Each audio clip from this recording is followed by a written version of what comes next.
Alô, bom dia, tudo bem? Bom dia, Com quem tá estou me falando? ouvindo? Estou ouvindo sim. Com quem estou falando? É o monge. Seu monge. Tudo bem com o senhor? Tudo. O senhor estava dormindo? Não, estava acordado já. Minha voz é um pouco calma, um pouco pausada. Aham. Então, se o senhor já estava acordado, quer dizer que o senhor dorme, ou não? Espírito repousa, né, filho? Espírito nunca dorme. Espírito repousa. A gente ouve Isso. dizer em obras espíritas, às vezes é literatura, mas às vezes isso acontece mesmo. Já até aconteceu com André Luiz. É, num desses repousos, talvez digamos assim, ele foi, o espírito dele foi encaminhado para uma esfera superior, aonde, entre aspas, num sonho ele encontrou com a mãe dele. Acontece isso com o senhor também, às vezes para visitar uma esfera mais superior através desse repouso, como nós temos o repouso do sono. É, o senhor vai às vezes visitar uma esfera mais superior que a que o senhor se encontra?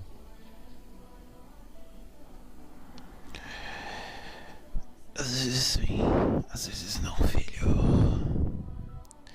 Às vezes, bom, faço parte de uma, digamos assim, de um grupo de espíritos na qual nos encontramos para fazermos trabalhos, para trabalharmos em prol a vocês. Então o senhor faz grupo, ou o senhor faz parte de um grupo de espíritos que trabalha em prol da humanidade. É Sim, isso? filho, sim. Então, e o senhor trabalha na linha Faço oriental? parte de um, assim, Aham. a linha oriental. Os monges budistas trabalham na linha oriental. Aham. E por que o senhor trabalha em prol da humanidade? Para conscientização, os budistas geralmente, ou melhor, na linha oriental, filho, trabalhamos para o autoconhecimento, para promover a expansão da consciência.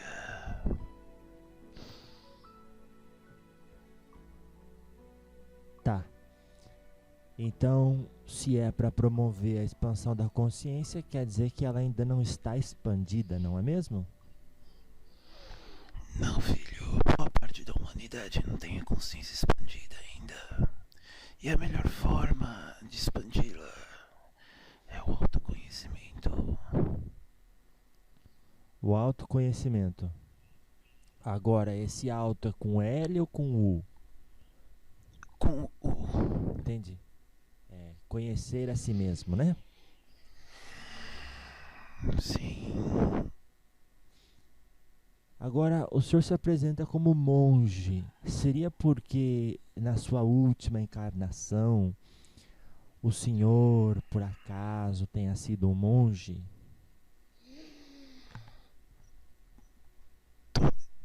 O monges, ciganas e etc., filho, são apenas roupagens. Porém, minha última encarnação foi na China. Fui monge, sim, mas escolhemos uma roupagem. Poderia escolher uma roupagem de preto velho também, não? Ah, A entendi. roupagem que o espírito escolhe é de acordo com o seu merecimento, de acordo com o seu espírito também. De acordo com o seu merecimento, de acordo com o seu espírito. Hum. Também de Sim, acordo com as suas afinidades, não é não? sim, filho. Uhum. Existe uma série de fatores para isso. Faixa vibracional, enfim, uma série de coisas. Tá. Então, o senhor foi um monge budista na China. É isso. Sim, filho. O senhor, então, é, estudou os ensinamentos do Buda, não foi? Sim, dentro da tradição Mahayana. Tradição Mahayana. E tinha muitas tradições? O senhor. Existem várias escolas budistas, filho. Aham, As tá. principais. Existe a escola chinesa, existe a escola Zen. A Mahayana, que é a principal. Que é a, digamos assim, tem o. É o ensinamento de Buda, só que cru. Tá. É um ensinamento. É um ensinamento mais cru, né, filho? Um ensinamento, digamos assim, que pega realmente a essência de Buda. É como se fossem as igrejas evangélicas, né, filho?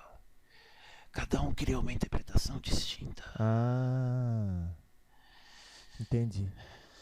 Porque as escolas budistas, então, elas variam sobre várias coisas. Uma delas é a natureza exata do caminho da libertação.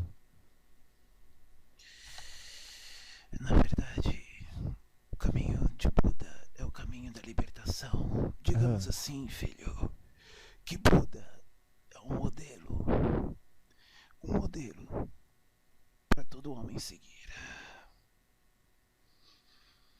Mas, no entanto, as bases das tradições e as práticas normalmente se resumem àquelas três joias que eles dizem, né? Tipo, Sim, primeiro, filho. então primeiro vocês têm o Buda como mestre, o Dharma como os ensinamentos baseados nas, vamos colocar entre aspas, leis do universo. Inclusive até quero que talvez o senhor fale um pouco mais sobre isso.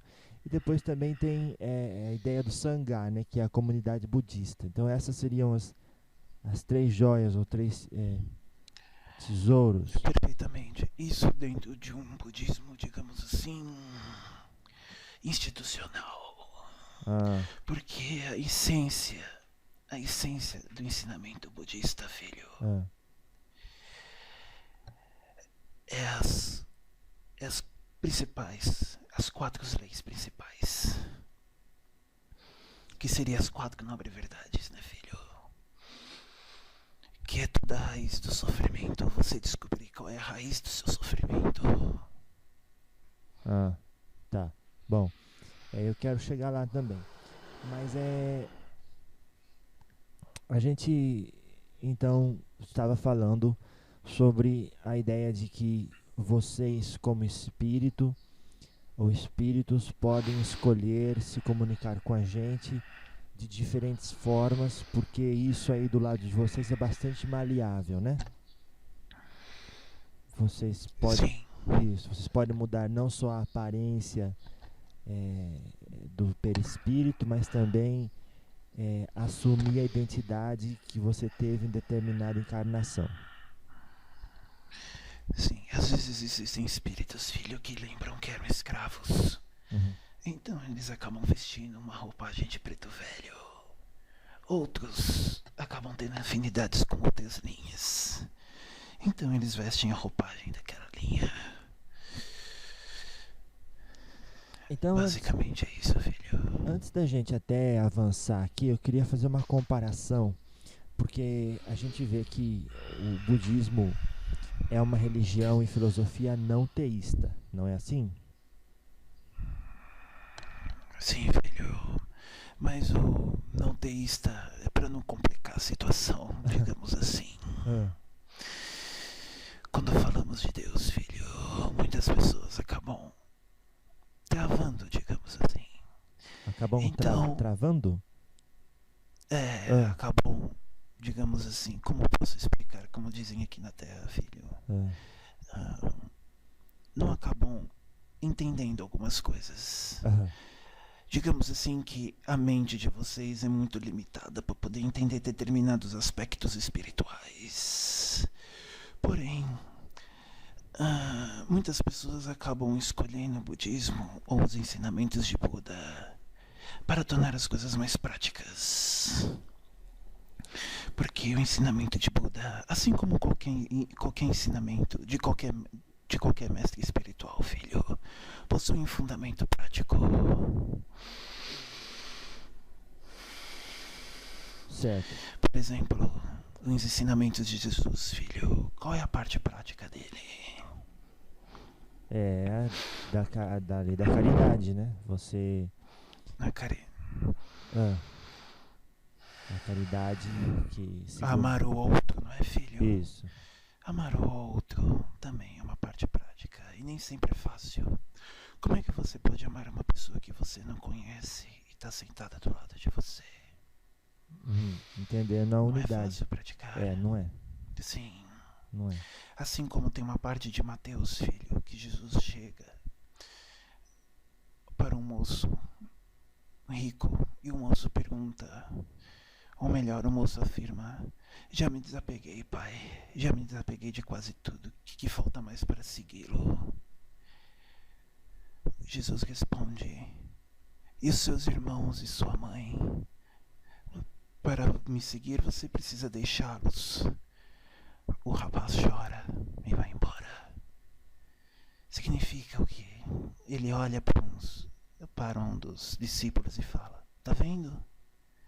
Ninguém consegue largar seus tesouros. Isso está em Mateus, filho. Ou seja, é o desapego também, não somente material, mas o desapego mental. Essa é uma das partes mais difíceis do autoconhecimento, filho. O senhor citou aí a Bíblia e Jesus, mas no entanto o senhor é um monge budista. Pode dizer Sim. pode-se dizer então que no mundo espiritual o senhor teve a oportunidade de ler a Bíblia? Sim, filho. Não só isso, filho. Aham. Como eu te falei, Ah, todos os mestres, Buda, Maomé, Jesus, Krishna, todas elas, filhos, eles apontam por um caminho. Independente do caminho que você for seguir, a finalidade é a mesma. Só que o trabalho é diferente. Mas o senhor viveu na mesma época do Buda? A gente Não, fala vivi muito mais. muito mais Eu vivi muito mais à frente, filho. à frente. Não cheguei a conhecer, sim. Tá. A gente então, só para deixar claro, quando eu falo Buda, que quer dizer em Pali, em sânscrito, quer dizer o iluminado, né? Mas Sim, filho. mas ele se expressou através da personalidade de Siddhartha Gautama, né? Sim, exatamente. Siddhartha Gautama, filho. Ele deixou seu palácio com 29 anos de idade. Aham, Largou tudo que tinha, praticamente. aham. Ele fez uma coisa parecida com o que Jesus pediu para esse rapaz rico, que largasse tudo. Foi o que ele fez. Ele percebeu a necessidade das pessoas de digamos assim, para acabar com o sofrimento delas. E a maneira de acabar com o sofrimento delas era o processo das chamadas 4 nobres verdades. Primeiramente, filho, gostaria de deixar claro que todo sofrimento provém de desejo, paixão e apego. São esses três. Buda diz que quem reencarna é porque está doente. Portanto, essa doença, filho, ou é o desejo, ou é a paixão, ou é o apego em algo. Tá. Isso dentro da tradição, digamos assim, na verdade é um ensinamento cru de Buda. Mas vocês não tinham Bíblia, tinham? Eu falo uma Bíblia assim, voltada para o budismo, tinha? Todo o ensinamento era voltado para a linguagem oral, filho. Então é tipo telefone sem fio, né? Porque vai passando o tempo, Sim, vocês acabam falando outra coisa. sim, filho. Mas então, como é que vocês acreditaram então que o que foram falando mantiveram as palavras corretas? Seria porque de repente tinham espíritos trabalhadores da frente budista intuindo as palavras certas? Também, filho. Em templos budistas também há espíritos que compartilham a mesma coisa. Assim como este instrumento que eu estou utilizando uma vez. Conhece a Mahikari, filho? Não. A Mahikari é digamos assim, uma religião japonesa Ah, onde eles promovem a cura através do passe, digamos assim. ah, É equivalente ao passe espírita, ah, porém as pessoas fazem de maneira consciente e somente com uma mão. ah. Este instrumento, ele viu ali espíritos com roupagem de samurai. Então, filho, todos os espíritos vão de acordo com suas afinidades, encarnados ou desencarnados. Portanto, em templos budistas, filho, também aparecem espíritos que também são budistas ou que cultuam, digamos assim, Buda. Uhum, uhum. E Buda viveu mesmo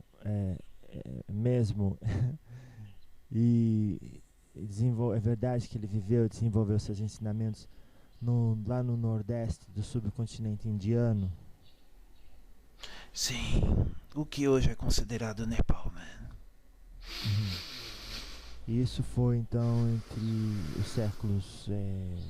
Qual que tempo que foi que ele viveu? Século Em 6? torno de 2000, sim, em torno de 2000 antes de Cristo, né, filho? A Índia naquela época passava por um sofrimento muito grande. Aham. Buda quis mostrar o caminho da eliminação do sofrimento. Então, mas como é que é? Ele sentou embaixo da árvore e ficou sem comer? Foi uma das técnicas dele, só que ele descobriu que isso não valeria a pena. Ah, Então ele correu atrás de outras técnicas de meditação. Ele descobriu que o caminho da meditação faria com que todos os encarnados, digamos assim, entrassem em contato com o seu eu espiritual, com o seu eu mais íntimo. tá. A meditação. Sim. Mas o que é No caso meditar? Krishna, meditar é entrar em contato com o seu eu mais íntimo. Ah, mas não é. Sair da mente. Ah, tá. Tá, entendi. Digamos assim, numa linguagem espírita, filho. Entrar em contato com o seu próprio espírito. E perceber Ah, a paz que você está envolvido. mas, por exemplo, esse é um ensino mais intelectual, mas se eu for ensinar as crianças, então eu digo para ela sentar naquela posição de flor de lótus, né, como vocês chamam, mas a gente chama de borboletinha, e daí é para ela fechar o olho, inspirar e expirar, ou seja, cheirar a flor e soprar a vela. E aí repetir esse processo durante algum tempo e isso vai refrigerando o cérebro. É mais ou menos isso? Existem várias técnicas, filho, de Ah, meditação. aham, aham. Porém, eu não indico nenhuma. Hum, Até mesmo porque cada pessoa possui seu próprio meio de meditar. ah, Aí que vem o autoconhecimento. Há ah, pessoas que conseguem meditar deitando. Outras pessoas conseguem meditar sentadas. Outras pessoas conseguem meditar fazendo determinados exercícios. E assim sucessivamente. entendi. Não existe um método padrão. Tá. E então vocês seguiam as ideias que eram passadas de geração em geração e, e também existia bastante médiums ou todos eram médiums? Porque eu imagino que depois que você medita depois de um certo tempo, você acaba ficando bom nisso, né? Na verdade, filho, os budistas naquele tempo, Ah, assim, como os budistas mais tradicionais, digamos assim, que não possuem conhecimento ou que não têm interesse, seja em qualquer tipo de atividade mediúnica, filho, a meditação para eles já bastam, porque justamente eles sabem muito bem que aquele eu que eles encontram é o eu mais íntimo. É o eu mais íntimo que qualquer pessoa possui. Porque nesse íntimo, a única coisa que há é a paz. hum, E respondendo uma outra pergunta, ah, a meditação ela não passa por nenhuma atividade intelectual tá. ou nenhuma razão. Porque a atividade intelectual e a razão ainda assim são mentais. Hum, entendi. Então, vamos fazer um paralelo aqui meio rapidamente com umas ideias que eu tenho em mente. O senhor, depois que o senhor for, quando o senhor chegou aí no mundo espiritual, o senhor certamente encontrou com alguém, né? Sim, filho. O senhor, a gente sabe que o Buda é um mestre ascensionado que está numa elevação assim parecida com a de Jesus, igual, mais elevado, não sei. Como é que é isso aí, hein? Todos eles são elevados, filho. Buda, Krishna. Todos eles, digamos assim, estão numa mesma faixa, no mesmo nível. Tá. E o senhor já. Digamos assim. Ah, ah, mas existe. As pessoas elas colocam essas diferenças ah, por, por questões religiosas. Mas na realidade, os ensinamentos, filho, uhum, no fundo, são falados de modos diferentes pelos mestres. uhum, Mas a prática é a mesma finalidade. Aconteceu o seguinte, filho. ah. Conhecem Ramatiz? Opa, Conhecem Ramatiz? sim, senhor. Em um dos seus ditos, filho, Ah, ele fala que por que o budismo ficou mais no extremo oriente é, e não no ocidente? então, por quê? Porque cada mestre, filho, adaptou seus ensinamentos de acordo com determinada cultura, ou melhor, falou de uma maneira na qual seria compreensível, digamos assim, para determinadas culturas. O Ocidente, digamos assim, assimila melhor os ensinamentos de Jesus, filho. É, Os chineses, os coreanos, os japoneses, eles assimilam, os indianos assimilam melhor os conhecimentos de Buda. E assim sucessivamente, assim como os muçulmanos, que estão todos concentrados no mundo árabe. Maomé também, filho.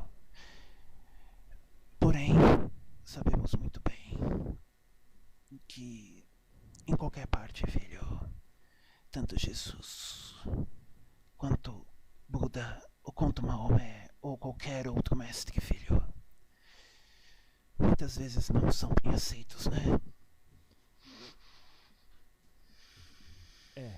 É verdade isso daí, viu?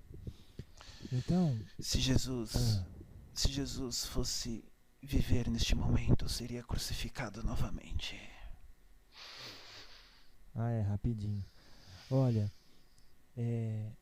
o paralelo que eu queria fazer é o seguinte. A gente sabe que o senhor conhece uma doutrina que foi codificada por um moço que depois de algum tempo decidiu se chamar Allan Kardec? O senhor já ouviu falar dessa uma doutrina muito... Sim. Já, né? Sim, filho, claro. Então eu quero fazer meio que um paralelo assim, porque também outras pessoas têm facilidade de compreender. A doutrina dos espíritos, e como o senhor é um espírito agora, o senhor poderá dizer, ela acredita na existência de Deus. Como é que o budista responde a essa ideia? Vocês acreditam na existência de Deus? Os budistas, filho, acreditam, digamos assim, em leis universais. Uhum. É a mesma coisa se eu falasse assim pra ti, filho, esquece Deus e faça isso. O budismo ele faz mais ou menos isso. Esquece Deus e coloque o ensinamento em prática. Depois você pensará em Deus. Porque na realidade, filho, Deus está contigo a todo momento. Esse eu íntimo que digamos assim, que as pessoas que meditam encontram, aquilo é Deus. Deus está em nosso íntimo. Então, podemos dizer que sim, vocês acreditam na existência de Deus, porque Deus pode ser interpretado assim também como as suas leis, né? Sim. Então, respeitando essas leis que são universais, vocês então estariam então aí acreditando na existência de Deus. A segunda coisa que o Espiritismo conta e trata e acredita é a imortalidade da alma. Vocês acreditam nisso? Sim, filho. Tá bom. Tanto que Buda ensinou, o caminho que Buda ensinou, filho, é o caminho de sair da roda da encarnação. Ou seja, a iluminação, o chamado Nirvana, é o caminho para sair dessa roda. Tá. Aí a terceira coisa que o Espiritismo acredita é a lei da ação e reação. A gente não chama isso de karma, mas vocês chamam isso de karma, não chamam? Sim, filho. Mas aí vocês tratam na ideia de que no budismo esse karma é a força de samsara sobre alguém. Sim, a samsara é a roda da encarnação. E a roda da encarnação é ilusória. O mundo material é ilusório, filho, porque ele é projetado pela tua mente. O mundo material é ilusório porque ele é projetado para nossa mente. Sim, é a força de Maya. Maya quer dizer ilusão? A força de Maya, justa. Sim. Maya, a força de Maya é a força dos desejos, das paixões e dos apegos. Portanto, filho, digamos assim, sabe aquele filme Matrix? O senhor já assistiu, seu monge? Já sim, filho. Digamos assim que é parecido com aquilo. O despertar somente ocorre quando você sai daquele mundo que é ilusório, virtual, digamos assim. Você tem a consciência, você sente em seu íntimo, filho, de que você é somente um espírito, digamos assim, que está encarnado em um corpo e que esse corpo material, esse corpo carne, ele é apenas um instrumento desse espírito, assim como a mente é perecível. Então, A ideia, filho, é aprender a dominar a sua mente.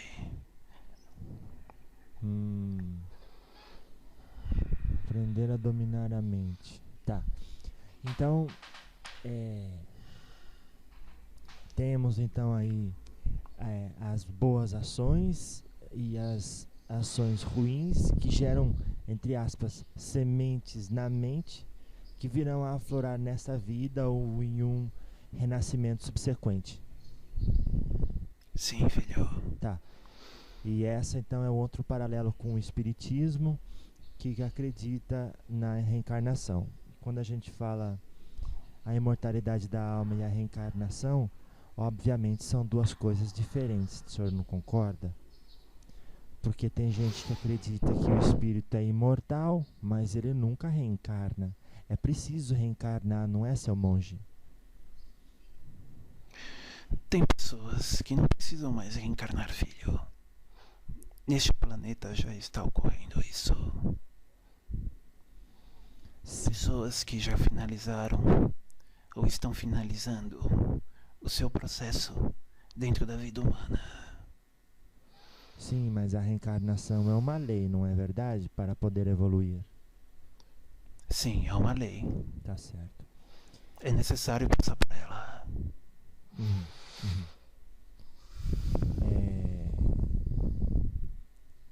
Então, ainda dentro da ideia do karma, vocês tratam... bom, vamos fazer, porque eu ia falar do seguinte, tipo que vocês com o objetivo de cultivar as boas ações, as ações positivas, vocês têm essa ideia do sila, não é? Que é tipo um conceito importante para vocês, que é geralmente traduzido como virtude, boa conduta, moral, preceito. Sim, são os octúplos, né, filho? Tá. Ação correta, visão correta, etc, etc. Muito bem. O senhor, então... Bom, vamos aqui.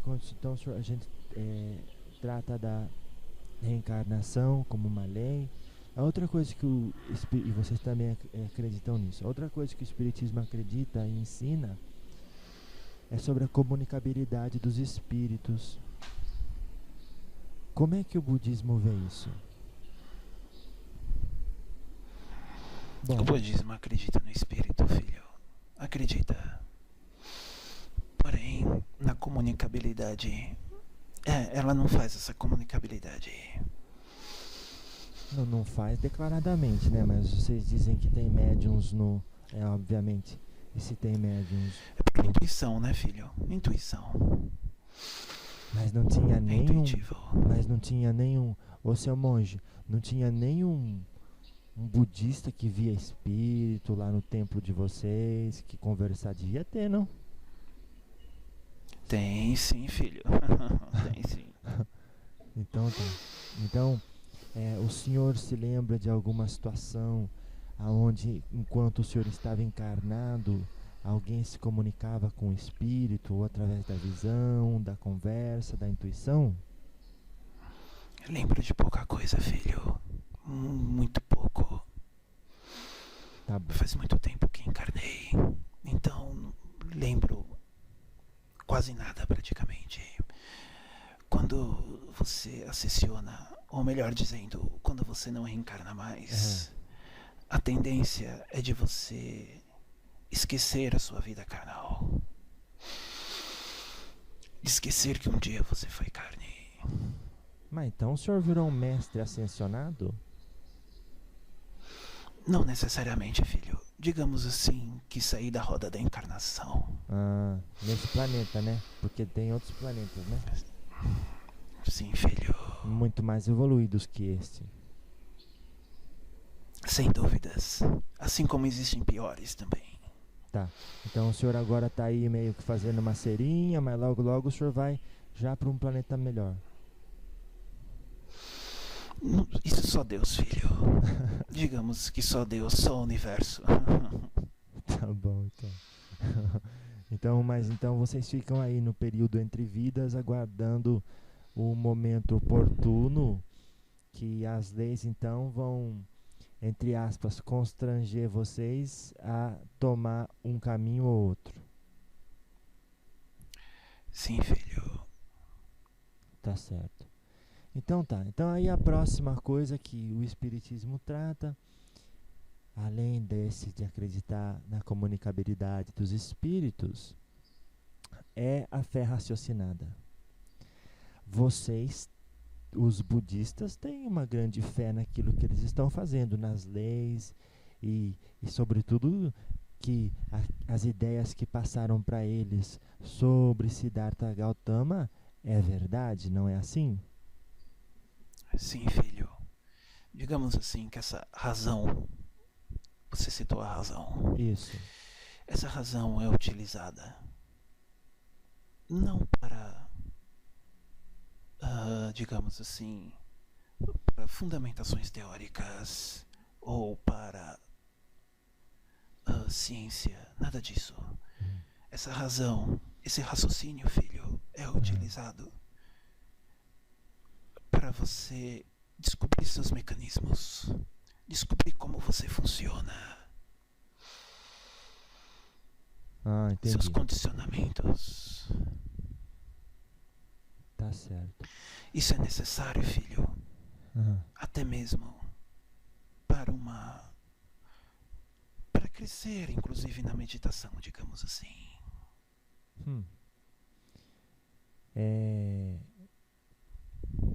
Tá certo. Quando você medita, filho, quando você medita, um dos primeiros processos é você escutar a sua própria mente.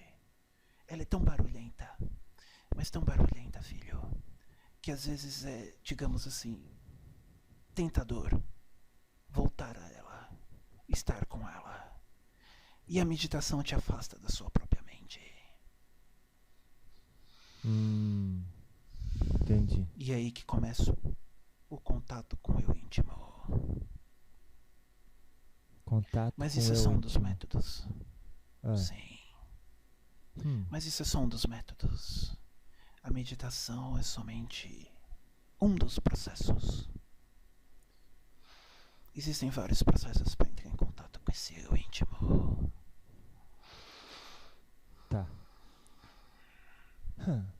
Então, existe também dentro de vocês, podemos dizer, uma fé raciocinada. Tipo, vocês não vão acreditando em qualquer coisa.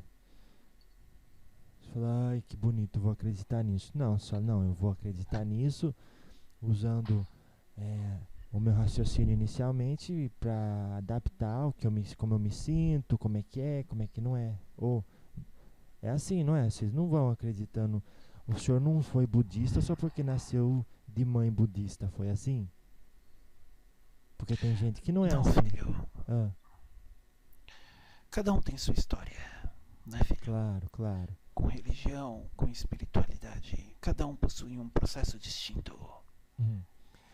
E devemos respeitar esses processos. Não adianta passar um ensinamento, filho, que não serve para aquela pessoa. Pode servir para você, mas para outra não serve. E assim sucessivamente. Porque cada pessoa, cada espírito está num processo evolutivo distinto. Tá. Mas todos estão caminhando juntos.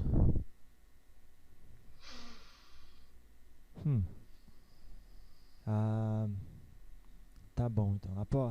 A próxima coisa, então, que o Espiritismo acredita é a evolução. A evolução, obviamente, não é a de Darwin, mas é a teoria da evolução de Darwin, não é isto.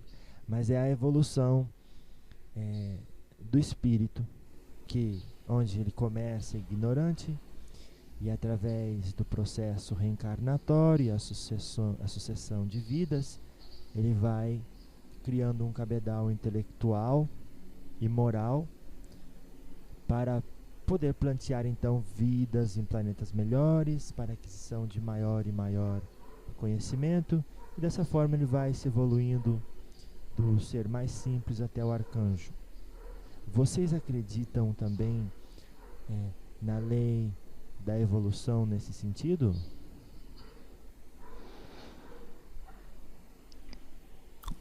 Sim, filho, acreditamos nessa evolução. Porém, digamos assim, que há muitas coisas que quando se está encarnado são difíceis de compreendê-la, não? Então, Muitas coisas são difíceis. É assim mesmo. É difícil. Existem coisas que eu poderia até te explicar, mas eu não consigo, justamente porque a linguagem não permite. Eita. A linguagem ela é um tanto limitada.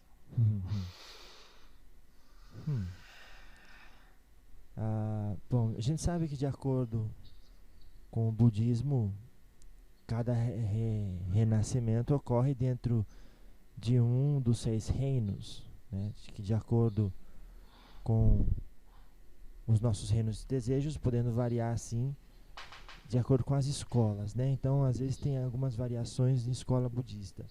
Mas eles acreditam, por exemplo, os budistas nos seres dos infernos, tipo aqueles que vivem em um dos muitos infernos.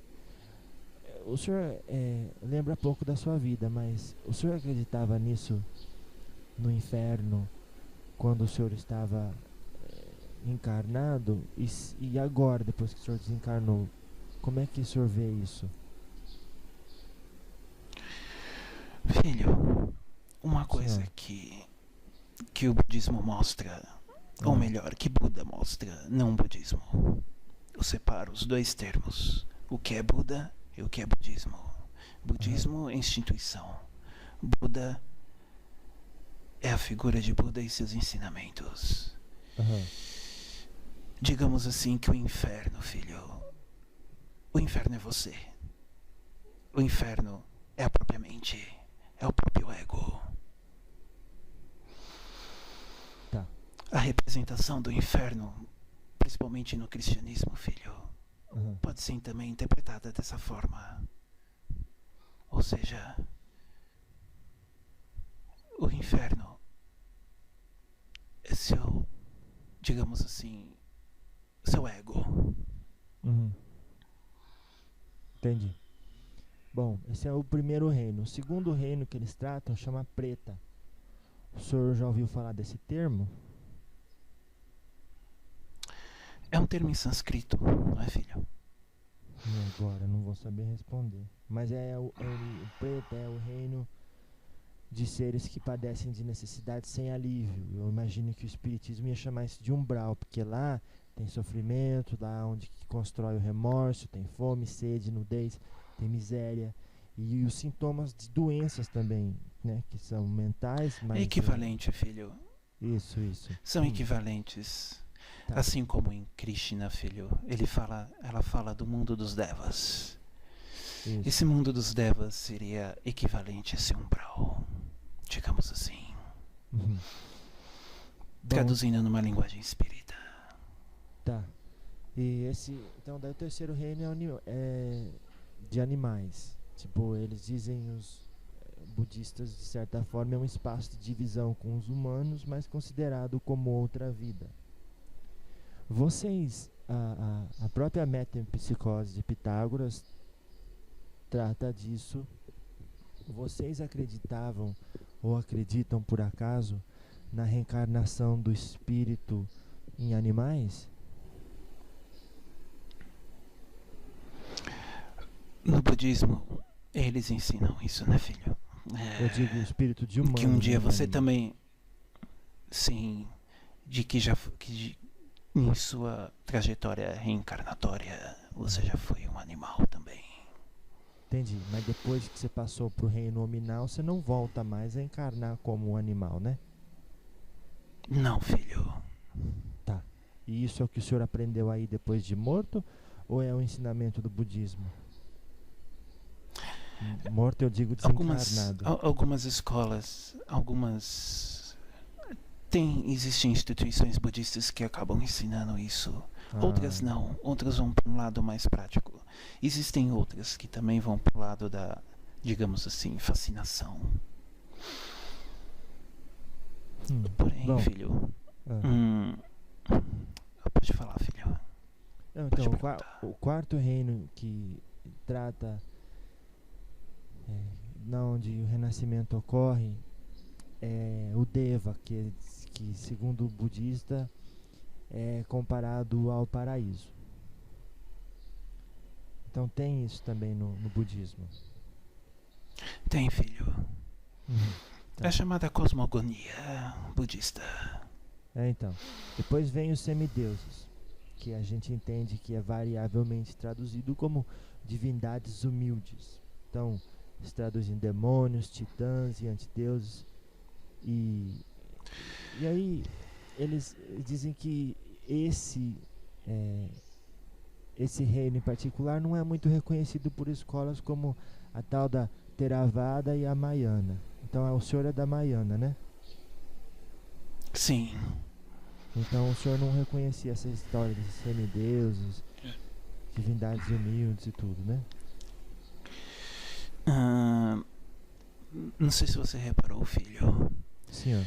Mas cada parte que você disse, digamos assim, representa uma faixa vibracional distinta. Quando você falou dos animais, existe um ensinamento muito importante dentro dos ensinamentos de Buda, que é observar os animais, observar a natureza. Todos os ensinamentos que você precisa, filho, estão na natureza. Quer um exemplo? Eu quero. Os animais, alguns animais, filho, antes de morrerem, eles se retiram. Já reparou? Não reparei ainda. A gente mora na cidade, viu, seu monge? A gente não repara muito nisso.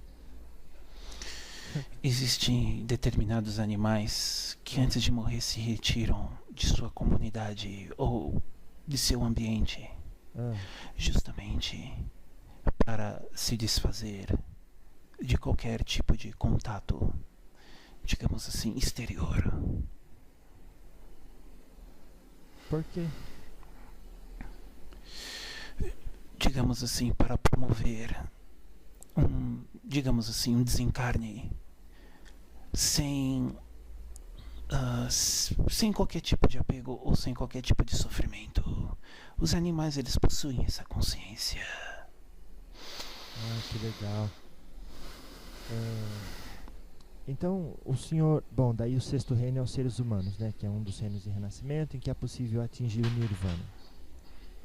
Agora vamos tratar esse tal do Nirvana aí, porque senão daqui a pouco acaba o tempo, nós não falamos nem sobre isso. A gente entende aqui, olha, isso aqui eu fiz uma anotaçãozinha aqui no meu caderninho, que o Nirvana é o apagar das paixões maléficas e a extinção do ego ignorante que conduz ao nascimento de um ser desperto, um ser de sabedoria e compaixão. Então, sim, filho. Quando ele fala de paixões maléficas, é o apagar das paixões maléficas. Se tem paixões benéficas e maléficas, ele ainda está dentro da dualidade, não está não? Não, filho. Não está. Explique isso para mim. Paixões maléficas é qualquer tipo de paixão que você tenha. Por exemplo, uma pessoa fala: eu amo isso, ou eu amo aquilo. Aquilo é uma demonstração de paixão. Uma demonstração de apego ao objeto, ou qualquer outra coisa. Buda propõe a extinção disso. A extinção em você. Das paixões maléficas. Sim. Das paixões maléficas, que são qualquer tipo de paixão. Porém, isso não quer dizer que você não vá agir.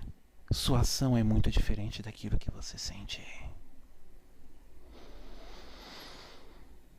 Ok. O importante não é a ação, filho. O importante é o que você sente. Entendeu?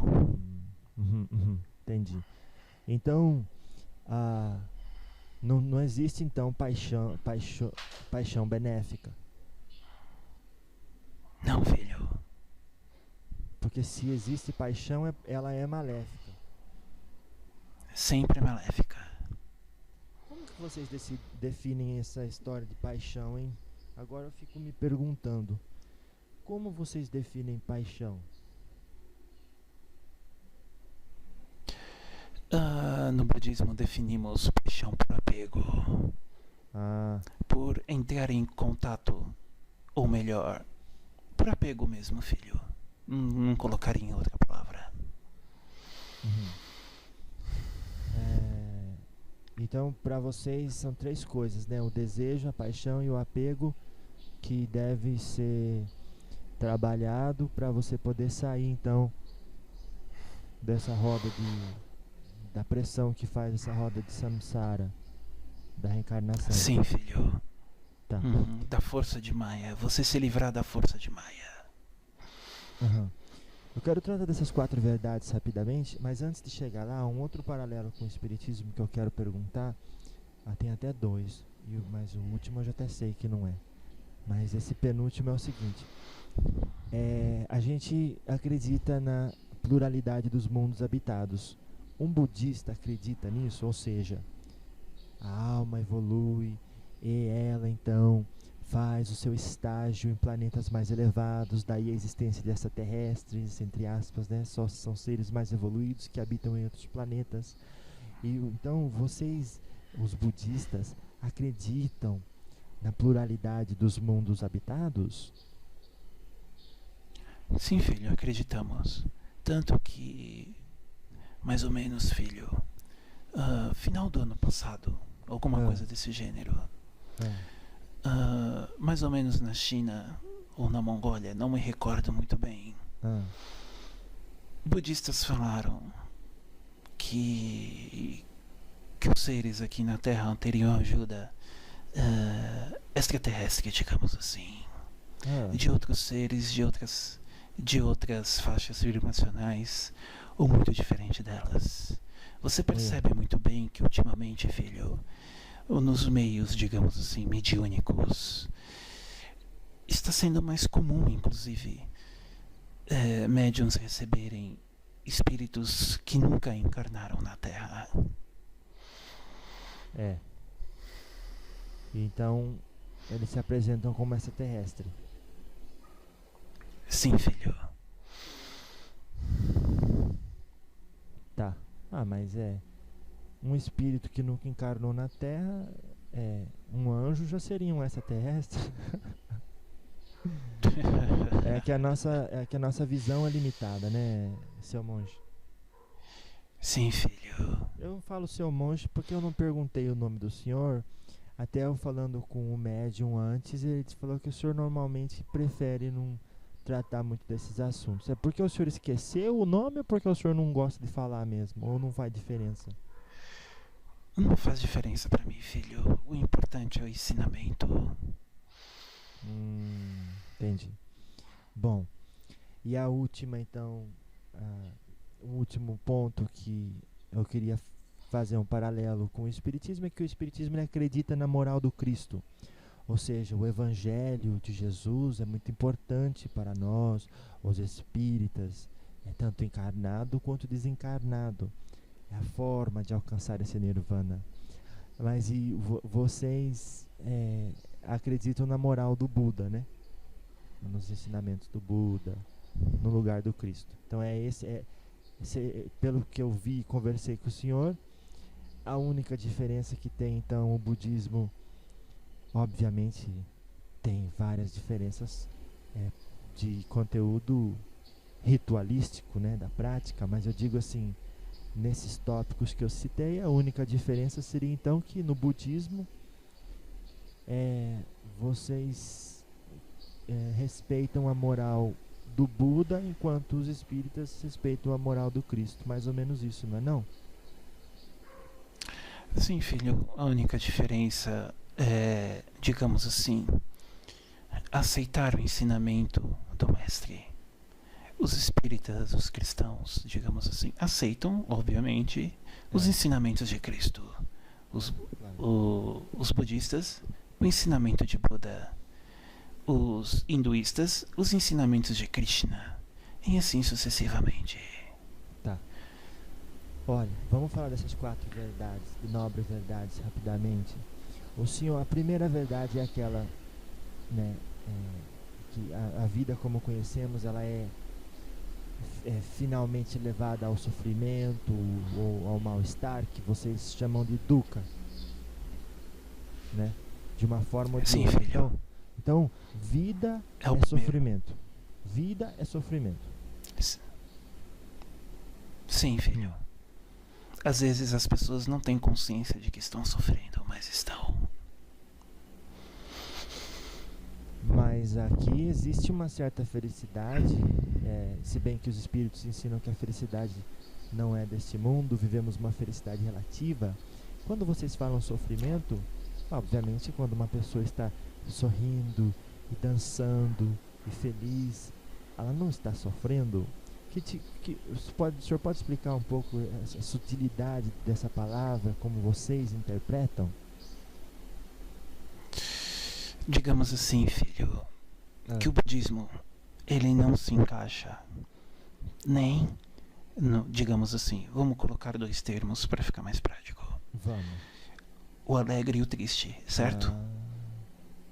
Sim, você tem o alegre e tem o triste, que são opostos, Tá. certo? Tá. Filho, Buda não ensina nenhum e nem outro, mas seguir o meio. Tá. Digamos assim, filho, que quando você está alegre, você está sofrendo, porque sua alegria depende de algo. A sua tristeza, você também está sofrendo, porque ela depende de algo. A ideia é não depender de nada. Então, esse sofrimento seria o que alguns pretos velhos chamam a necessidade de se expor às vicissitudes da vida, ou seja, as alternâncias, os contrastes na vida, para que você então possa entender que você ainda reage aos elementos externos, né? Então esse é um sofrimento que enquanto você está encarnado vai ser levado a cabo. Sim, filho. E mais do que isso, essa quebra de opostos, de binômios, digamos assim, filho, ela é muito importante. Ela é extremamente importante. Entendi. Porque ela é um exercício. Ela é um exercício, inclusive, para identificar quais são os sofrimentos. Entendi. Então, quando o senhor fala essa quebra, é esse distanciamento da necessidade de responder emocionalmente a um fato que acontece, seria isso? Sim, filho. Olha, eu já posso virar um budista, hein, seu monge? Digamos assim, filho, que vocês são condicionados a sentirem coisas, determinado sentimento em determinada situação. Claro. Vamos supor, se alguém bate em você, você sentirá raiva, certo? Lá. Uma pessoa, digamos assim, uma pessoa que está no meio caminho do meio, tanto faz ela ser agredida ou não ser agredida, porque ela vai entender muito bem que, no caso, aquela agressão está sendo utilizada como instrumento, como forma de provação, ou realmente, filho, como forma de provação, para saber como você age a determinada situação. Tá. Se você age com raiva, provavelmente você está se entregando à vicissitude. Entendi. Bom, então a primeira verdade nobre do iluminado, do Buda, é que a vida como a conhecemos é finalmente levada ao sofrimento e ou ao mal-estar de uma forma ou de outra. Tá. Agora, a segunda nobre verdade seria que o sofrimento é causado pelo desejo. Sim, filho. Então ninguém pode querer Qualquer tipo de desejo. ninguém pode querer nada.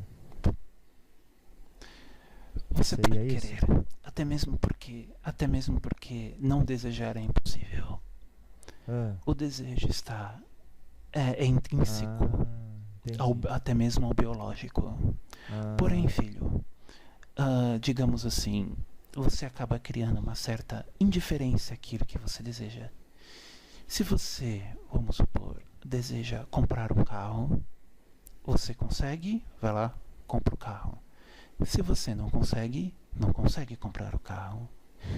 Digamos assim, que você se torna indiferente ah, de ter ou não ter o carro. Mesmo que você tenha o desejo, você acaba se tornando indiferente.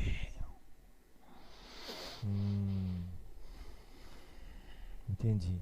Então digamos. E para chegar nisso, filho, é necessário uma certa expansão de consciência.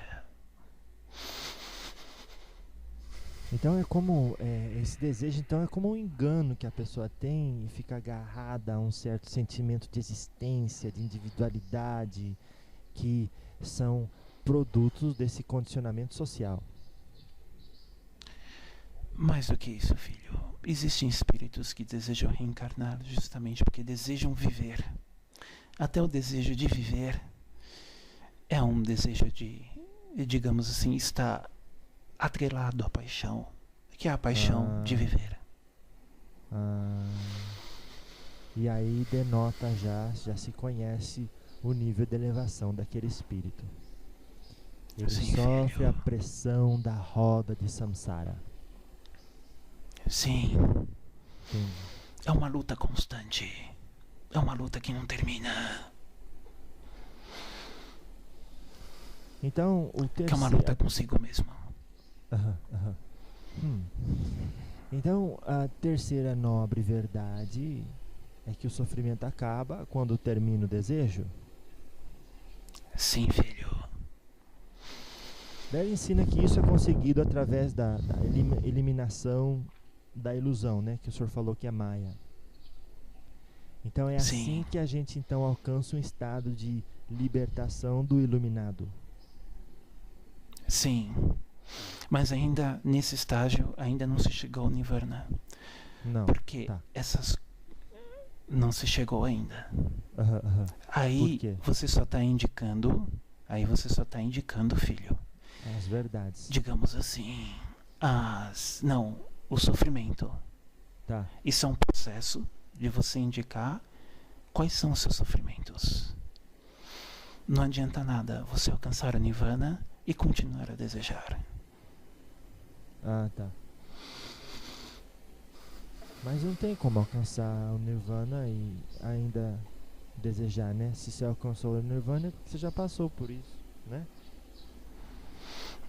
Depende, filho. Já ouviu falar de Osho? Já ouvi falar assim, é um moço barbudo. O Osho, ele alcançou sua iluminação, filho, muito, digamos assim, jovem, entre em torno dos 22, 23 anos de idade. Eita. Só que ele morreu bem idoso, né? Então, e aí, Portanto, como é que explica filho, isso? por mais que ele tenha alcançado a iluminação, Ah, existia determinadas coisas que ele tinha que passar para desapegar. ah, Até Cristo, filho. Até ah, Cristo teve que fazer esse processo. tá. A partir do momento que você pisa nessa terra, você tem um processo de reforma íntima para fazer. É inerente. Aham. Bom, então a quarta verdade é que esse estado, né, que a gente estava se referindo à libertação, à iluminação, né, um estado de libertação do iluminado, esse estado é conquistado através dos caminhos ensinados pelo Buda. Sim, filho. Um dos caminhos é o Buda. Tá certo. Então, a gente sabe que os oito itens do caminho segundo os estudos que a gente faz, normalmente são apresentados em 3 divisões, ou treinamentos elevados, né? Que quando você estuda, você vai vendo que na primeira divisão você tem ali sabedoria, que trata da visão correta, da intenção correta. Depois os próximos 3 fica dentro da divisão da conduta ética, né? Que é a fala correta, a ação correta e viver corretamente. E a terceira divisão, então, é a tal da concentração, né? Que me parece a mais difícil, não sei, o senhor saberá dizer, que inclui o esforço correto, a atenção correta e a concentração correta. Mas vamos falar assim de cada um meio que rapidamente, para não cansar muito os nossos ouvintes, mas também o senhor aí que tem outras atividades. Então, na primeira divisão, que trata da sabedoria, onde temos a visão correta e a intenção correta, podemos então dizer que a visão correta é enxergar a realidade como ela é, não como ela parece ser? Sim, no caso, é entender, filho, o que está além dessa ilusão. Vamos supor um determinado acontecimento que ocorre na sua frente. Vamos supor um assalto. Por que aquela pessoa está assaltando? Então, é uma... Igual tem a pressão da roda de samsara, tem a pressão da roda da sociedade, né? Que vai empurrando, empurrando, e a pessoa se sente encurralada a ter que agir de determinada maneira. Isso é uma, digamos assim, filho, é uma visão humana perante a situação. E no caso seria a visão espiritual. Qual seria a visão espiritual? A visão correta. Que aquele ser é a visão correta. Exatamente. Que é o que? É você compreender que aquele espírito está passando por aquela situação porque é necessário para ele. Tá. Entendi. Bom, isso dentro da sabedoria, então, tem também a intenção correta. E aí a gente sabe que intenção correta quer dizer intenção de renúncia, libertação e inofensividade, né? Sim, filho. Que é a renúncia dos desejos, das paixões, né? Que é a renúncia de tudo que faz mal para ti. De tudo, obviamente, filho, que como encarnado, você tem necessidades, certo? Certo. Você tem necessidades. Porém, filho, há determinadas coisas que não, digamos assim, que são maléficas, só que o ser humano não percebe que aquilo é maléfico para ele. Perceber, ter essa visão correta, é perceber, digamos assim, perceber o que é maléfico para si, e com isso perceber suas intencionalidades perante determinadas ações ou determinados sentimentos. Vamos supor, no meio espírita, existem médios que trabalham justamente para se engrandecer, não é, filho? Lamentável, para alimentar, viu, seu monge? Para alimentar determinados sentimentos. A intenção correta, digamos assim. Com isso você consegue perceber, filho. Consegue notar qual é a sua intenção. Com isso você consegue o quê? Perceber. Com isso, filho, você perceber sua intenção em determinado sentimento ou determinada ação que você acaba tomando. É engraçado, viu, seu monge, que no Espiritismo realmente a gente tem a caridade e o jeito que ela é descrita, a caridade segundo entendia Jesus. Kardec pergunta aos espíritos elevados: o que é a caridade segundo entendia Jesus? E quando a gente trata desse item, né, dos 8 itens do caminho ensinado, do caminho correto ensinado pelo Buda, a gente lembra um pouco da caridade segundo entendia Jesus, que é a benevolência para com todos, a indulgência para com as imperfeições alheias e o perdão. Então aqui vocês têm na intenção correta a intenção de renúncia, libertação e inofensividade, que de certa forma recai na mesma coisa. Não é mais ou menos assim? Digamos assim, filho, que a caridade não é nem tanto um ato, digamos, concreto. Mas sim, vamos supor, você pegar uma pessoa na rua e falar para elas palavras que reconforte-a, ou melhor, que dê forças para que ela passe por suas provações, digamos assim. Mas isso é necessário fazer sem intenção. O sem intenção é a intenção correta. Sem intenção é a intenção correta. Mas não seria... Por isso que está escrito o inofensivo. O inofensivo, ele não tem intenção. Ele é inofensivo. Ele está ali.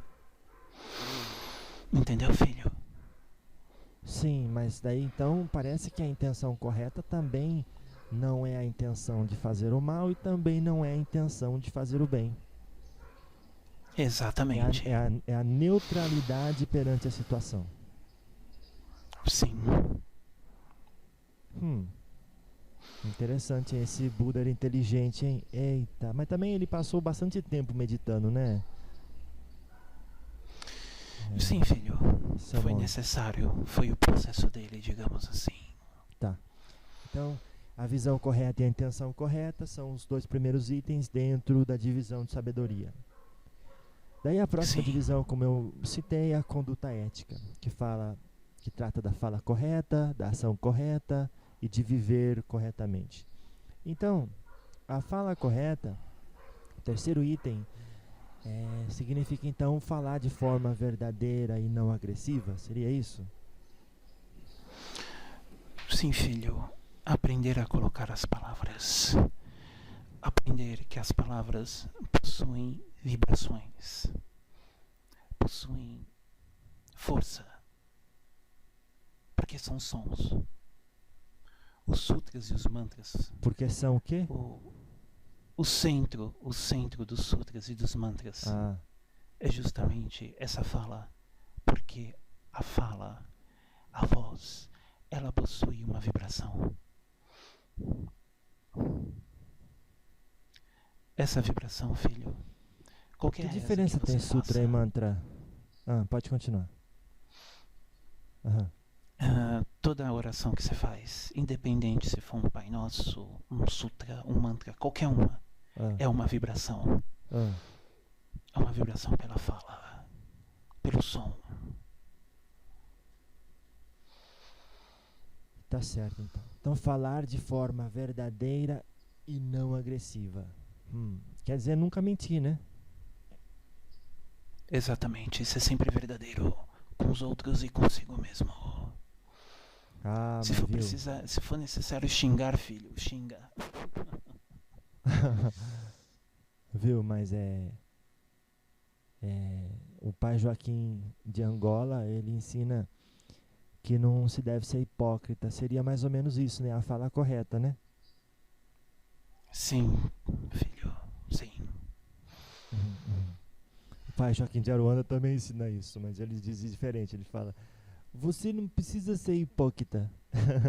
Ele é muito legal. O senhor conhece ele? O senhor conhece ele? Já ouvi ele, filho. O senhor já ouviu, assim, filho, mas aí no mundo espiritual o senhor nunca se interessou em conhecer a equipe dele? Não, porque são trabalhos diferentes, né, filho? Tá bom. Então, a ação correta é o item de número 4. E diz que significa agir de forma não agressiva. Então, a minha pergunta para o senhor monge é o seguinte: como é que eu vou agir de forma não agressiva se a minha interpretação de agressão é diferente da do meu próximo? Seria então dizer que eu devo agir de acordo com o meu entendimento presente daquilo que é agressão e agir de forma não agressiva? Seria isso? Agir como você acredita, filho, já é uma agressão. Essa agressão, esse agir, filho, não é nem sempre, digamos assim, uma ação. Mas sim, filho, ah, vamos supor, determinados religiosos, eles gostam de impor sua verdade, não é, filho? É, realmente. Isso, então, isso já é agressão. Mas então, Digamos assim que você, ah, digamos assim que você tem uma escolha em acreditar ou não acreditar naquilo que ele fala. claro. Entender que aquilo que ele está impondo é uma verdade para ele, mas não é uma verdade para você. Hum. Mas então, agir de forma não agressiva, eu digo que seria agir de acordo com as suas crenças. O senhor disse: não, não, não, não é isso. Então, porque se eu não, o que eu quis dizer é o seguinte: eu sei que é agressivo falar alto, ou então várias coisas. Então eu devo agir igual a fala correta, a ação correta. Eu devo agir de acordo com aquilo que eu já sei, dado o meu nível de evolução intelectual e moral, ser acertado. Né? Digamos assim, filho, que você não precisa se preocupar com aquilo que você diz. Simplesmente é dito e ponto. Quando a gente fala em agressividade, filho, essa agressividade, digamos assim, ela é relativa. Como poderia te explicar, colocar em palavras? Você, vamos supor, se uma testemunha de Jeová bate em sua porta, o que você faz? Olha, se é a minha mãe, ela manda eu atender. Mas se sou eu vou lá e atendo. Eu converso com eles. Ué, é tudo filho de Deus, Mas né? aquilo que eles falam, aquilo que eles falam, você acredita ou não? Ah, não, eu não acredito nas coisas que eles acreditam, não. Então é verdade que quando vem pregar as coisas aqui, eu não acredito. Claro, né? Então, é justamente isso. Você tem a opção de aceitar ou não aceitar. Tá. Basicamente é isso, filho. Todo dia, todos os seres, todos os dias recebemos presentes, digamos assim. A ideia é aceitar ou não aceitar. Tá.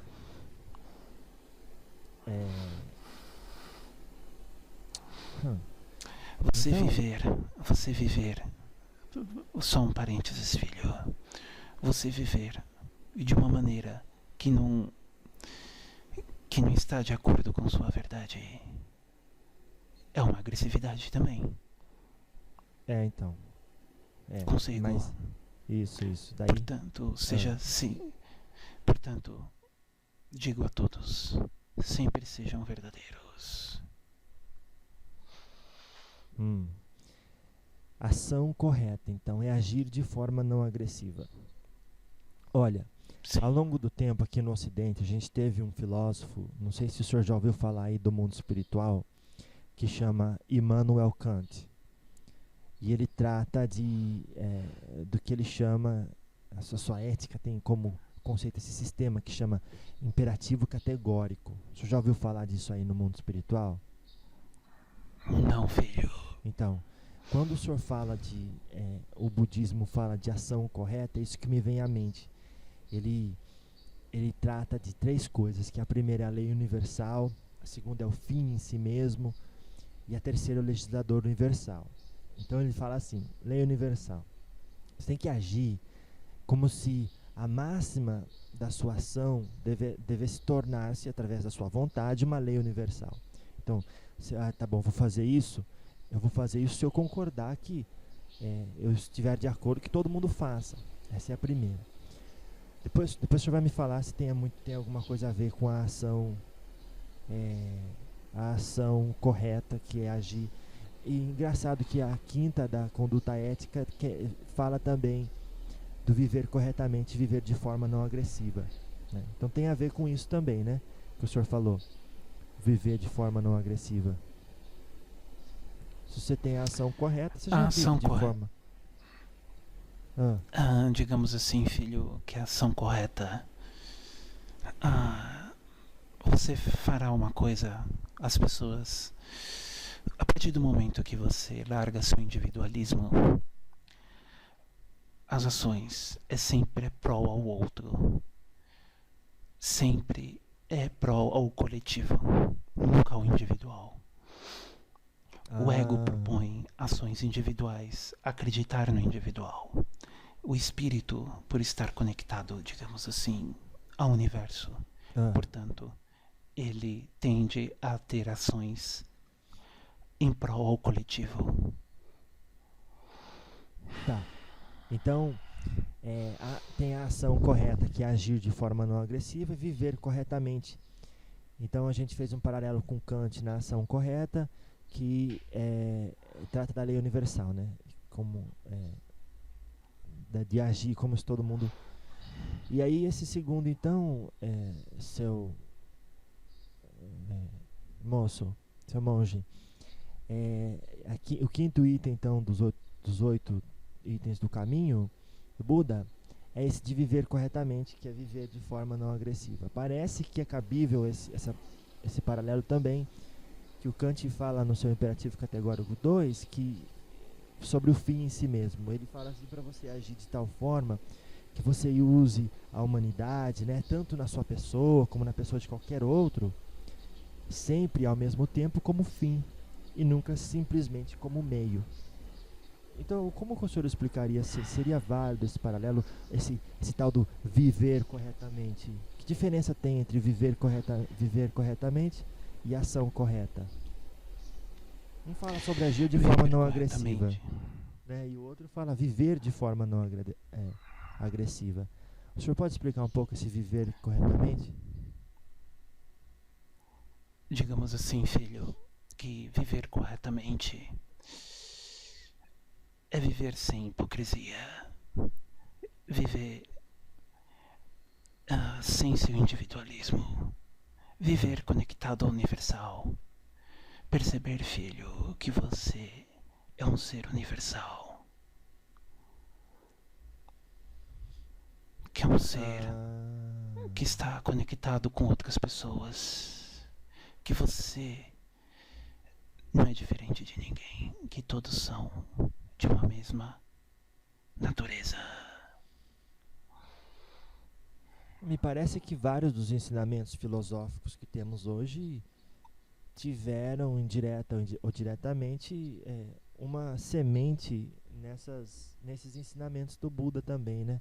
Mesmo que seja inconscientemente, através da intuição, acho que os filósofos captaram várias verdades, né? Algumas sim, filhos, algumas sim. Porque o senhor acabou de falar sobre a universalidade da ideia. E o terceiro imperativo categórico de Kant é isso, do legislador universal, que ele fala para você agir de tal maneira que a sua vontade possa encarar a si mesmo. Tipo, então eu vou desejar fazer isso, então eu vou criar isso como lei para todo mundo. Será que vai ficar bom no final das contas? Então, esse tal de viver corretamente tem bastante sentido dentro da conduta ética. Mas vamos passar para outra divisão, nos 3 últimos itens. Que o número 6 trata do esforço correto, o 7º da atenção correta e o 8º da concentração correta. Então esse esforço correto seria o tal do se esforçar para melhorar? Seria isso? Depende do sentido que você dá para melhorar, filho. O que é melhorar para você? Então, melhorar é você estar mais próximo de Deus do que você estava antes. Sim, filho. Perfeitamente. Tô falando pro senhor, eu posso virar um budista já. Não, eu tô brincando. Olha, A sétima, então, ação correta é aquela da atenção correta. Não é ação. A ação correta é a quarta. A sétima é a atenção correta. Como que o senhor explica isso? Atenção correta. Seria então... Simples, filho. Ah. É simples. Muito simples. Atenção em você mesmo. Atenção em seus condicionamentos, em seus desejos, no que você deseja, qual é a sua paixão, qual é o seu apego e como trabalhar para se livrar disso.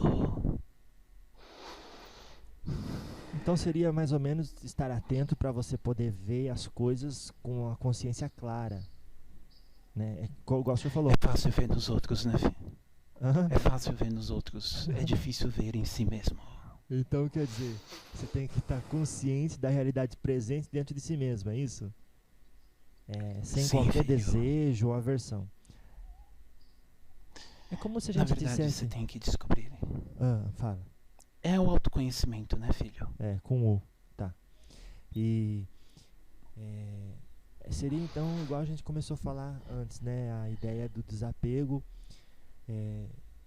de ter que manejar suas emoções de acordo com os acontecimentos de caráter externos, né? As coisas, as situações que vão acontecendo, né? Então você está consciente da realidade presente dentro de si mesmo. Então você vê, olha, eu me senti bem com essa situação, eu me senti mal, era para permanecer neutro, né? Na verdade, filho, você sempre vai sentir algo. Sempre. Isso é um exercício. Não é só feito uma vez, mas várias vezes. Inúmeras vezes. É um treinamento. Até você entender, até você não ter mais aquela conduta. Elas desaparecem, porque você não cai na armadilha delas. Entendi. Então não é que você deixa de sentir as coisas, é que agora você tem condição de escolher o que você quer sentir e normalmente você prefere não se envolver. Isso é tomada de consciência. Isso é expansão da consciência. Então o oitavo e o ter último... Ter consciência daquilo que você está fazendo. Isso é que eu peço. Ter consciência daquilo que se faz. Daquilo que se sente. Nossa. Então o último dos caminhos, a prática do caminho do óctuplo, né, que eles chamam, que quer dizer também o desenvolvimento simultâneo dos oito itens paralelamente, não é seu monge? Porque não vai falar, eu vou praticar a visão correta só e já tá bom, então a fala correta, ou então o esforço correto. Mas vamos pro 8, depois a gente fala mais disso. Olha, o oitavo, só para finalizar, na divisão da concentração, né, onde estava o esforço correto, a atenção correta, é a concentração correta. Agora, como é que faz? Sim, filho. Para ter uma concentração correta, seu monge? Isso é difícil. Isso é difícil, filho. Para vocês é complicado.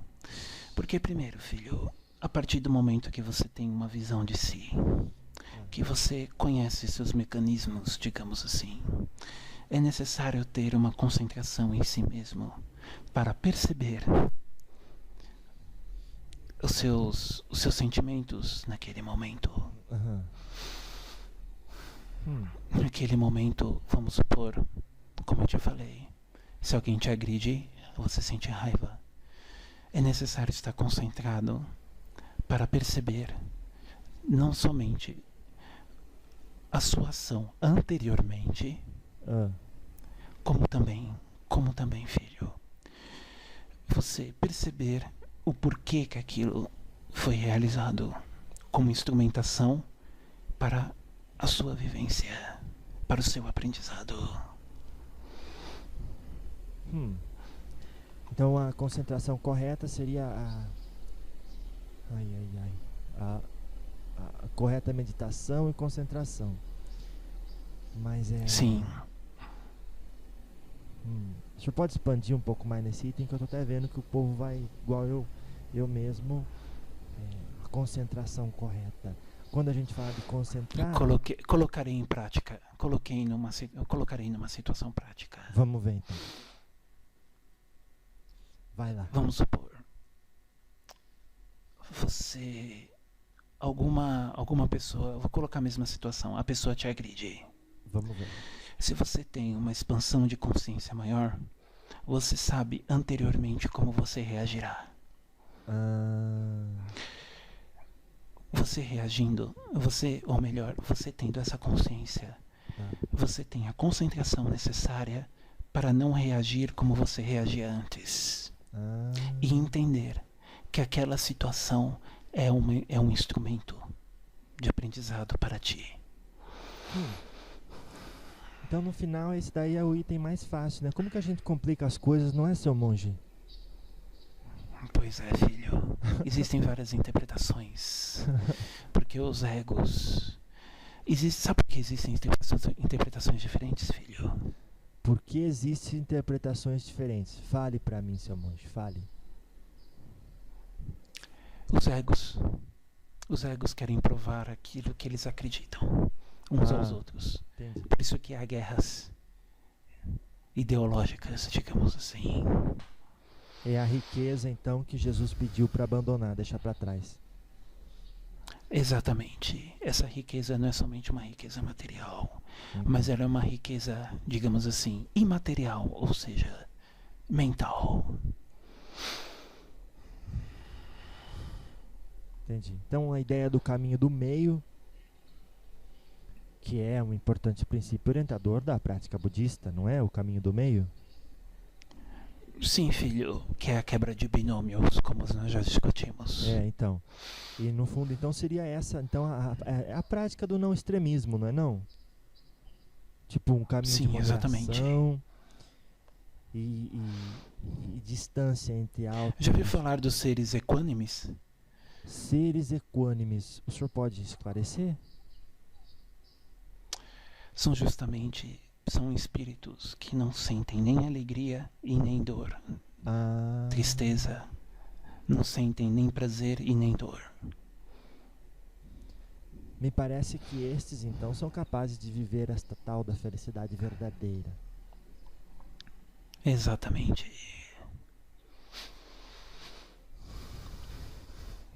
Para chegar nisso demora um pouco. O senhor dá risada porque o senhor já passou pela dificuldade, né? Sim, filho. Todos nós já passamos. E alguns continuam a passar. A vida em monastérios é uma vida disciplinada, não é não? A disciplina... Depende, filho. Depende, filho. Depende de como funciona essa disciplina. Cada lugar funciona de uma forma. Tem determinados lugares que, digamos assim, um mestre quer impor aquilo que ele acredita. Outros não. Outros impõem a verdade. E essa verdade, ele conduz essa verdade. O verdadeiro mestre, ele não se sente dono de verdade nenhuma. Porém, como um mediador dessa verdade apenas. Entendi. Você faz então esse intermédio aí. Sim, filho. Então agora fala um pouco. Eu sou apenas um instrumento, mais nada. Então é isso que eu estava entendendo. Somos aí vivemos como aquele que observa as coisas acontecerem e aceita as leis divinas, né, as leis universais, e participa de tudo sem se envolver emocionalmente de forma negativa ou positiva. Sim, filho. Tá certo.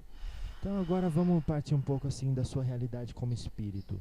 O senhor aí no mundo espiritual, obviamente, no mundo espiritual aprendemos que nos agrupamos segundo as nossas inclinações, a sintonia gostos e vidas passadas e elevação moral e intelectual. É isso mesmo, né? Não é assim que funciona? A partir do momento, filho, que você, digamos assim,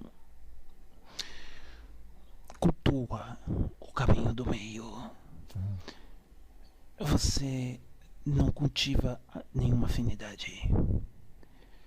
Portanto, digamos assim, que você é apenas um instrumento. É servido como instrumento, mais nada. Entendi. Há linhas de trabalho, mas elas, digamos assim, são um pouco distintos do que é afinidade. Há uma diferença. Afinidade é quando você vibra por algo e você encontra um outro espírito que também vibra por aquilo. Os trabalhos, eles são um pouco diferentes. Porque todos ali, na realidade, estão unidos por leis universais. Diferente da lei da afinidade, embora que a lei da afinidade também seja uma lei universal. Porém, trabalhos espirituais ou grupos de espíritos que fazem determinado trabalho possuem somente, digamos assim, um objetivo em comum e não uma afinidade em comum. Nossa, entendi. E aí no mundo espiritual, vocês vivem em monastérios? Os budistas? Eu vivo em monastério. Entendi. Mas vocês não praticam mais as mesmas ideias que praticavam enquanto encarnados, não é mesmo? Claro que não, filho. Ali é só uma forma de organização. Entendi. Para permitir à mente que desencarna uma realidade parecida para que não haja nenhum choque, né, psíquico. Sim, filho. Cada um receberá o ensinamento de acordo com o merecimento. Se você ouviu determinado ensinamento, guarde-o.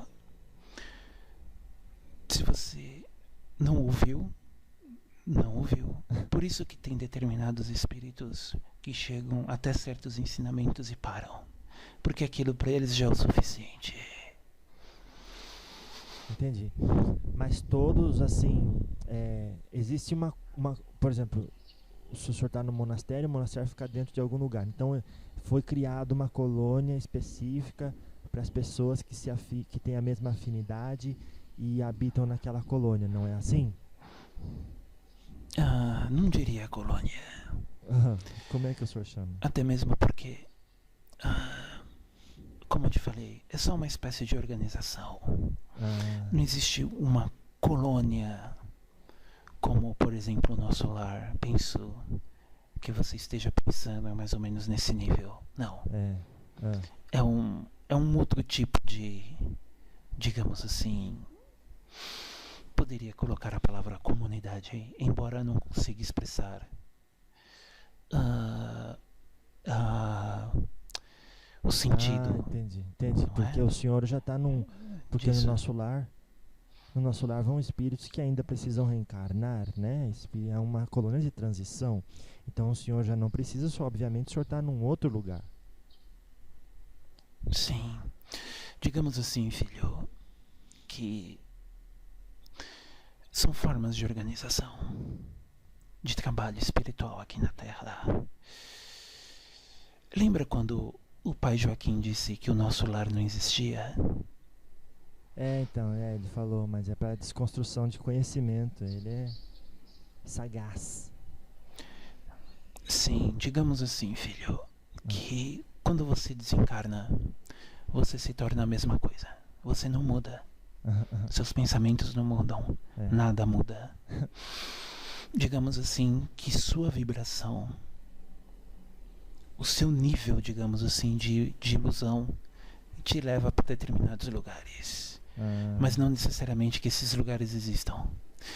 É a mesma coisa que acontece aqui. Como aqui é ilusório e é projetado pela sua mente, vamos supor você ver um objeto, um carro. Duas pessoas veem o carro, certo? As duas estão projetando aquele objeto, mas não necessariamente que ele exista. Entendi. Aí você já começa num ensino mais elevado que dá um nó na cabeça de muita gente, né? Sim. A projeção. Mas esses nós são necessários. A confusão é necessária, né? É um momento de transição. Você está confuso. Sim, filho. Porque você já não está tão apegado às suas verdades. Sim. Então... Filho, gostaria só de ressaltar uma coisa. Fala. Daqui a pouco necessito ir. Não, tá bom, era a quantia mesmo. Só para terminar, eu quero então agradecer ao tempo do senhor e ao carinho de estar vindo aqui conversar conosco. Eu vi que o senhor intuiu o nosso menino, o médium, para conversar conosco. O senhor pode falar um pouco disso? Tem a ver com o que o pai Joaquim disse sobre, entre aspas, fatalidade, parte da minha missão ou do meu trabalho, vamos dizer assim, vamos chamar de missão, de trabalho, assim fica mais humilde. É parte desse trabalho que eu estou desenvolvendo. Então, como as coisas já estão, entre aspas, escritas aí no mundo espiritual, a gente tinha que passar por isso, faz parte. Como é que é? O senhor pode... Porque, segundo o que eu entendi, houve esse movimento da parte do senhor para que esse diálogo existisse. Como é que funcionou isso? É um trabalho longo, filho. É necessário, digamos assim, um trabalho do outro lado para que as coisas aconteçam. Então... reuniões espirituais, por exemplo, é necessário um trabalho do outro lado para que a reunião aconteça. E é um trabalho muito árduo. Entendi. Porque árduo no sentido que o senhor ama as pessoas e quanto mais a gente ama, não no seu caso, né? Porque o senhor já alcançou as ideias do Buda aí, então o senhor fica neutro mais ou menos. Mas a gente pensa daqui, né? Com o nosso entendimento de amor, quanto mais a gente ama, mais é o fardo que a gente carrega de ver o sofrimento da confusão das outras pessoas. Sim, filho. É necessário esclarecer. Está na hora do esclarecimento. Porque, como diz Jesus, o rebanho vai se dividir. Nossa. Então, por exemplo, digamos assim que existe um trabalho longo, o senhor faz parte desse trabalho, então existe também a comunicação entre equipes do mundo espiritual, por exemplo, aquela que trabalha comigo e aquela que trabalha com o médium do senhor e que o senhor faz parte. Sim, filho. Tudo é um trabalho, né? Estamos trabalhando 24 horas praticamente. Os superiores do pai Joaquim de de Aruanda, do Firmino, que o Firmino canaliza, eles são servos de Maria. Tem Maria como supeliola, ele diz. E vocês têm quem como supeliola? Ou superior, não sei. Qual que é a hierarquia acima de vocês? Ah, claro, que pergunta besta. É verdade. Então, mas o senhor não conversa com o Buda, né? Os mensageiros dele que distribui as ordens, né? Sim, filho. Ele está numa elevação que não tem diálogo, né? A gente só vai recebendo as mensagens e executando. Tá certo. Então, o senhor quer dar uma mensagem final, então, aí, no nosso dia de hoje, para todos nós que estamos ouvindo agora, no presente, que para mim seria futuro, mas no presente de cada um? Somente duas coisas. Não tenham pressa na sua caminhada espiritual. Tudo é conforme o seu tempo. Não tenham pressa.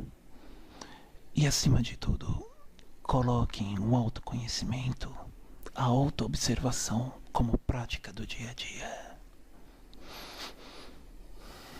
Muito bom. Olha, eu agradeço muito a sua colaboração, a sua presença aqui no Diálogo com os Espíritos. Que, então, também o Senhor seja abençoado por tudo que o Senhor faz para abençoar a humanidade. Fique com a graça de Deus, filho. Que Muito Deus obrigado. o acompanhe. Amém.